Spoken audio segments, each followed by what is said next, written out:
Praise lord. దేవుని పరిశుద్ధమైన నామమునకు మహిమ కలుగునుగాక. ప్రభు పేరట మీ అందరికీ హృదయపూర్వక వందనాలు. ఈ ఉదయకాలము దేవుని వాక్యాన్ని విందాం. ఎఫెసీయులకు రాసిన పత్రిక 5వ అధ్యాయము 27వ వచనము.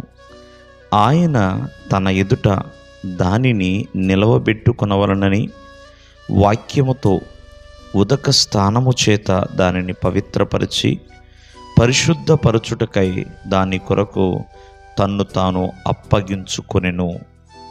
ప్రియమైన వాళ్ళరా, యేసుక్రీస్తు వారు మరి తన్ను తాను అప్పగించుకున్నాడు. ఎందుకంటే క్రీస్తు సంఘాన్ని ప్రేమించాడు.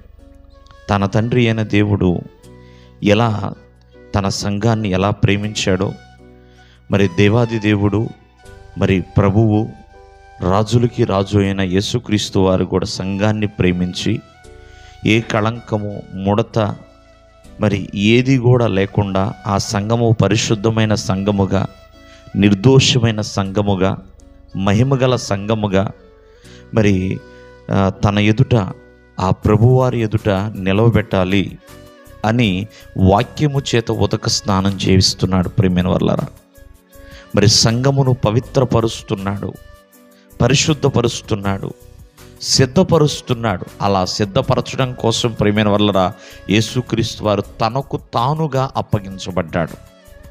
కావున ఈ ఉదయకాలమందు ఆలోచన చేద్దాం. మరి సంఘము ఎందుకు పవిత్రంగా ఉండాలి, ఎందుకు పరిశుద్ధంగా ఉండాలి అంటే, దేవునికి భూమి మీద శ్రేష్టమైనది ఏదైనా ఉందంటే అది దేవుని సంఘమేనండి. వధువు సంఘము, కన్నిక, పెండ్లి కుమార్తె.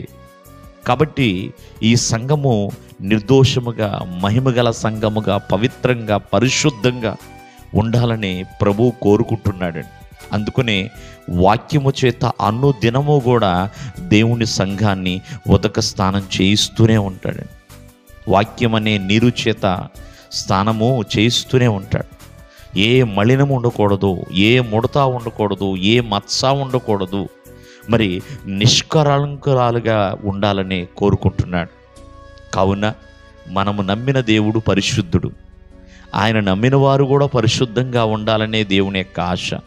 యేసుక్రీస్తు వారు ఎందుకు తనను తాను అప్పగించుకున్నాడంటే, ఒక మాట, నువ్వు పరిశుద్ధంగా ఉండాలని, మహిమకరముగా ఉండాలని, ప్రియమైన వాళ్ళరా నిర్దోషముగా ఉండాలని, ఎటువంటి అపవిత్రత లేని పరిపూర్ణమైన పవిత్రతతో నింపబడాలని ప్రభువు తన్ను తాను అప్పగించుకున్నాడు.